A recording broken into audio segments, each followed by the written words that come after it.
എന്റെ സാൻഡ്വിച്ച് എവിടെ എന്നാക്രോശിക്കുന്ന പ്രായം ചെന്ന ഒരു മനുഷ്യന്റെ ദേഷ്യത്തോടു കൂടിയ മുഖവും ഭയാനകമായ ഒരു അലർച്ചയോടുകൂടിയുമാണ്. ഇത് കേട്ട് പേടിച്ചരണ്ട് പരിഭ്രാന്തയായ അയാളുടെ ഭാര്യ ഒരു സാൻഡ്വിച്ചുമായി ഓടി വന്ന് അയാൾക്കത് കൊടുക്കുന്നു. അയാളത് ഒരു ഭാവവ്യത്യാസവുമില്ലാതെ ആർത്തിയോടെ കഴിക്കുകയാണ്. പിന്നീട് ആ സ്ത്രീ തന്റെ ജോലി ചെയ്തുകൊണ്ടിരിക്കുമ്പോ ജസ്റ്റ് സെക്കൻഡുകൾ പോലും ആയില്ല, അടുത്ത സാൻഡ്വിച്ച് എടുത്തുകൊണ്ടുവാ എന്നയാൾ അലറുകയാണ്.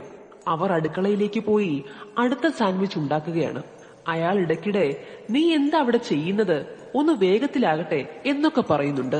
ഇത് കേട്ട് ദേഷ്യം തോന്നിയ ആ സ്ത്രീ ആ സാൻഡ്വിച്ചിലേക്ക് തൊട്ടടുത്തിരുന്ന സോപ്പ് ലിക്വിഡ് എടുത്തൊഴിച്ച് എന്നിട്ട് അതിനെ എടുത്ത് അയാൾക്ക് കൊടുക്കുകയാണ്. അയാൾ ഒരു രുചിവ്യത്യാസവും ഭാവവ്യത്യാസവും ഇല്ലാതെ അയാൾ പിന്നെയും ആ സാൻഡ്വിച്ച് ആർത്തിയോടെ കഴിക്കുകയാണ്. അങ്ങനെ ആ സ്ത്രീ വീണ്ടും അകത്തു പോയി തന്റെ ജോലികൾ ചെയ്തുകൊണ്ടിരിക്കുകയാണ്. അപ്പോതേ പിന്നും വിളിക്കുന്നു, എനിക്ക് അടുത്ത സാൻഡ്വിച്ച് വേണം എന്ന് പറഞ്ഞിട്ട്.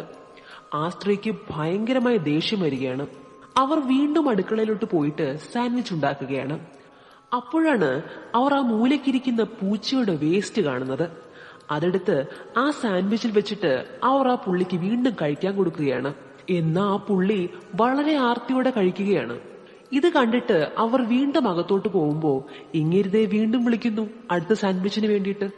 അവർ നേരെ പോയിട്ട് അടുത്ത സാൻഡ്വിച്ച് ഉണ്ടാക്കുകയാണ്.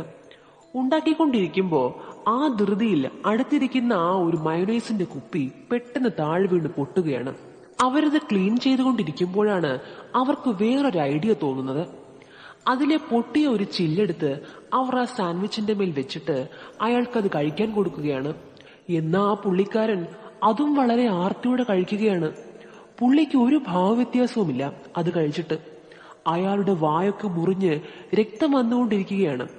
ഇത് കണ്ടിട്ട് ആ സ്ത്രീയുടെ കണ്ണൊക്കെ തള്ളി പേടിച്ചു പോവുകയാണ്. ആ സ്ത്രീ വീണ്ടും തിരിച്ചകത്തേക്ക് പോവുകയാണ്. ഇതൊക്കെ കാണുമ്പോൾ നമ്മൾ വിചാരിക്കും ആ പുള്ളിക്ക് എന്തോ പ്രശ്നമുണ്ട്, എന്തോ അയാൾക്കെന്തോ ഭ്രാന്താണെന്ന് തോന്നുന്നു. പാവം ആ സ്ത്രീയുടെ ഒരു അവസ്ഥ ഒന്ന് നോക്കണേ എന്നൊക്കെയല്ലേ. സത്യത്തിൽ നിങ്ങൾ ഞെട്ടാൻ പോകുന്നത് ഇനിയാണ്. ശരിക്കും അവിടെ നടക്കുന്നത് എന്താണെന്ന് അറിയാമോ? ആ സ്ത്രീ അടുത്ത സാൻഡ്വിച്ച് ഉണ്ടാക്കിക്കൊണ്ട് വരുമ്പോഴാണ് ശരിക്കും ഈ കഥയുടെ ട്വിസ്റ്റ് പുറത്തു വരുന്നത്.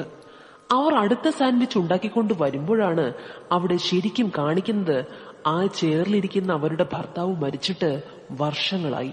അയാളുടെ ശരീരമെല്ലാം അഴുകി പുഴുവരിക്കുന്ന നിലയിലാണ്.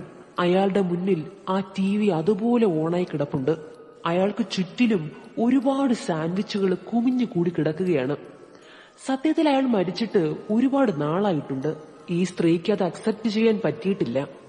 അവർ പിന്നും പിന്നും തന്റെ ഭർത്താവിന് വേണ്ടിയിട്ട് സാൻഡ്വിച്ച് ഇങ്ങനെ ഉണ്ടാക്കിക്കൊടുത്തുകൊണ്ടേയിരിക്കുകയാണ്. ഇതിനി എത്ര നാൾ തുടരുമെന്നും നമുക്കറിയില്ല. ഈ ഒരു രംഗത്തോടുകൂടി സിനിമ ഇവിടെ അവസാനിക്കുകയാണ്. ഈ ഒരു ചെറിയ കഥ നിങ്ങൾക്ക് ഇഷ്ടപ്പെട്ടു എന്ന് വിശ്വസിക്കുന്നു. ഇഷ്ടപ്പെട്ടാൽ വീഡിയോ ലൈക്ക് ചെയ്യുവാനും നമ്മുടെ ചാനൽ ഒന്ന് സബ്സ്ക്രൈബ് ചെയ്യുവാനും മറക്കരുത്. നിങ്ങളുടെ